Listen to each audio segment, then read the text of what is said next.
Hello বন্ধুরা, বর্ষার কথায় তোমাদের সবাইকে স্বাগত। আজকে একটা স্পেশাল দিনটা কি তোমরা ঠিক জানতেই পারবে। তো এখন আমি দেখো বাসন টাসন মেজে নিয়েছি ঠাকুরের। বাসন টাসন আমি মাজি না, আমার শাশুড়ি মা মাজেন। যেহেতু শাশুড়ি মা বাড়িতে নেই, উনি রয়েছেন মামি শাশুড়িকে নিয়ে হসপিটালে ভর্তি, সেহেতু আমি করে নিয়েছি।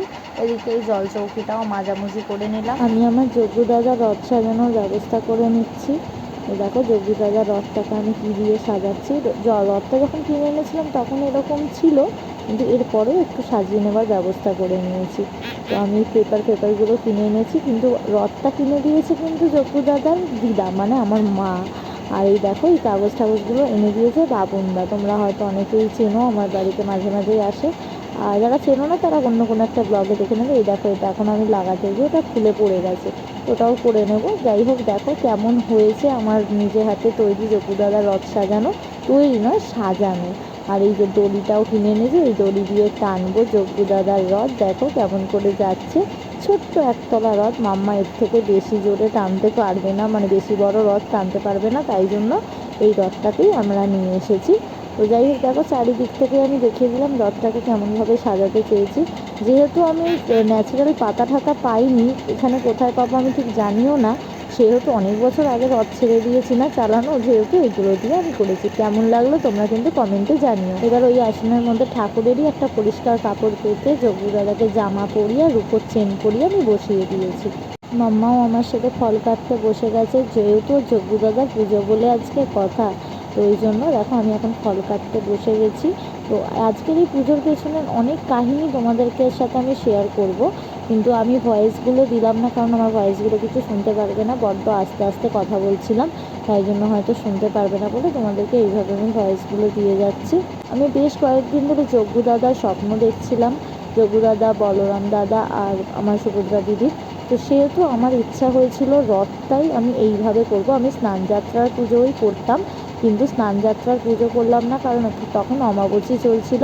তো যাই হোক, আমি এই রথযাত্রার পুজো এইভাবেই করলাম, সেই যজ্ঞ দাদাকে আমি এইভাবে পুজো করব। অনেকেই রথের পুজো সেইভাবে করে না, রথে যেরকম বাচ্চারা টানে, রথ টানার জন্য ঠাকুরকে বসিয়ে দেয় নকুলদানা দিয়ে, কিন্তু আমার ইচ্ছা হয়েছিল আমি এইভাবে পুজো করব। মনে হচ্ছিলো যজ্ঞ দাদা যেন আমায় বলছে আমি তোর কাছে একটুখানি থাকতে চাই, আসতে চাই।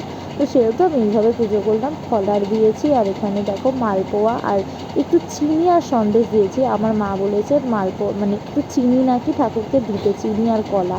দেখো 5 রকম ফল দিয়ে দিয়েছি, মালপোয়া দিয়েছি, চিনি দিয়েছি, সন্দেশ দিয়েছি, আর জল শঙ্খ রেখেছি, সেটা নাকি রাখতেই হয় জগন্নাথের পাশে। আর এখানে দেখো বেলফুলের মালা পরিয়ে নিয়েছি, আর আমার মাদেরকেও ওখানে আমি সাজিয়ে নিয়েছি। দেখো আমার সিংহাসনটা কত সুন্দর করে আমি সাজিয়ে আজকে পুজো দিচ্ছি মন ভরে। যেরকম যজ্ঞ দাদাকে আমি পুজো ফল ঢল দিয়েছি, সেরকম সবাইকেই দিয়েছি। এবার পালা চলে এলো আমার যজ্ঞ দাদার সিংহাসনটাকে সাজানো, মানে যজ্ঞ দাদার রথ সাজানো, যজ্ঞ দাদাকে রথে বসানো। যাই হোক, আমার বসানো হয়ে গেছে। হয়তো ভিডিওটা একটু দেরি হচ্ছে, আসলে একা হাতে ভিডিও করলে না ঠিক এমনটাই হয়, জানো তো, মানে কেউ ধরার নেই, কেউ দেখানোর নেই, তাই নিজেই করি, নিজেই আমি সব ব্যবস্থা করি, নিজেই এডিট করি, খুব অসুবিধা হয়, তাই তো আমার ভিডিওর সাথে এত লেট হয়। এখন আমি দেখো এখানে ধূপ দেখিয়ে নেবো ঠাকুরকে, দেখিয়ে এবার বেরোবো নিয়ে যজ্ঞ দাদাকে নিয়ে একটু ঘুরতে বেরোবো।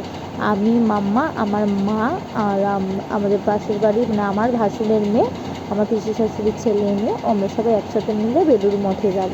তো তোমরা দেখতেই পারবে যে এখন আমরা আমাদের এখানে যত রথ আছে না, তারা বেলুড় মঠেই ঘুরিয়ে আনে।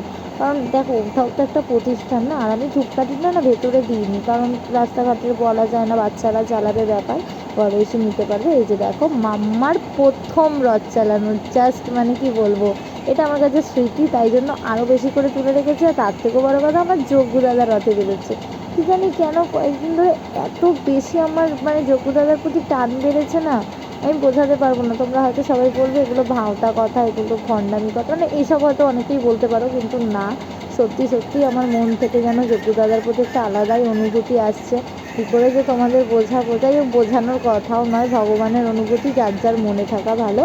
তো এখন আমরা চলে এসেছি বেলুড় মঠে। তো বাড়ি থেকে বেলুড় মঠ অব্দি টোটো করে এসেছি, তাই তোমাদের টোটোর ভিডিওটা আর দেখাইনি। আর এই যে দেখো আমার মেয়ে তো টানতে ঠিকঠাকভাবে পারে না, ও তো অনেকটা ছোট, ওই জন্য নতুন জামা পরে, চশমা পরে, মানে চশমা নিয়ে, ব্যাগ নিয়ে লিম্মার সাথে হাঁটছে। আর ওর দিদি ওখানে চালাচ্ছে, আর ও মাঝে মাঝে একটু একটু করে টানছে। দেখো আমি বলছি মাম্মা একটু একটু তুমি রথ টেনে নাও, মাম্মা একটু তুমি রথ টেনে নাও, তখনও টানছে না, আর ওর ডিম্মার সাথে হাঁটা দিচ্ছে। আর এদিকে আমি একটু ফটো ভিডিও করে নিচ্ছি। তো যাই হোক, আমরা এখন বেলুড় মঠটা পরিদর্শন করে চলে যাব আমার বাপের বাড়ি। হ্যাঁ, আজকে বাপের বাড়ি গিয়ে বাপের বাড়িতে রথ রেখে উল্টো রথের দিন আবার আমি রথ ফিরিয়ে আনবো। তো যোগ্য দাদাকে ওখানেই আমি কয়েকদিনের জন্য মায়ের কাছে দিয়ে আসবো। এই দেখো কিছু মানুষ আবার মাম্মার রথটা দেখে টেনেও নিল। রথ টানতে বেশ ভালোই লাগে বলো, কিন্তু সব থেকে দুঃখের বিষয় বেলুড় মঠের ভেতরে আমাদের ঢুকতেই দিল না, গেটের ভেতর রথ নিয়ে নাকি ঢোকা অ্যালাউ নেই। তাই জন্য আমরা বাইরে থেকেই মন খারাপ করে চলে গেলাম আমার বাপের বাড়ি। এই যে বাপের বাড়ি এসে গেছি, এবার আমরা রথ থেকে যোগ্য দাদাকে বার করে যোগ্য দাদাকে আমি আমার মায়ের সিংহাসনটায় বসিয়ে দিলাম, মা যেখানে পুজো দেয় সেখানে বসিয়ে দিলাম। এই দেখো এখানে যোগ্য দাদাকে খেতে দিয়ে দেওয়া হয়েছে। আর এই যে মা ভেজেছিল পাঁপড়, সাবুর পাঁপড়, আমার ফেভারিট, সব সময় আমার ফেভারিট সাবুর পাঁপড়, আর এই যে তোমরা বলো মশলা পাঁপড়, সেইগুলো। আচ্ছা, রথযাত্রা সবার কেমন কাটলো জানিও কিন্তু।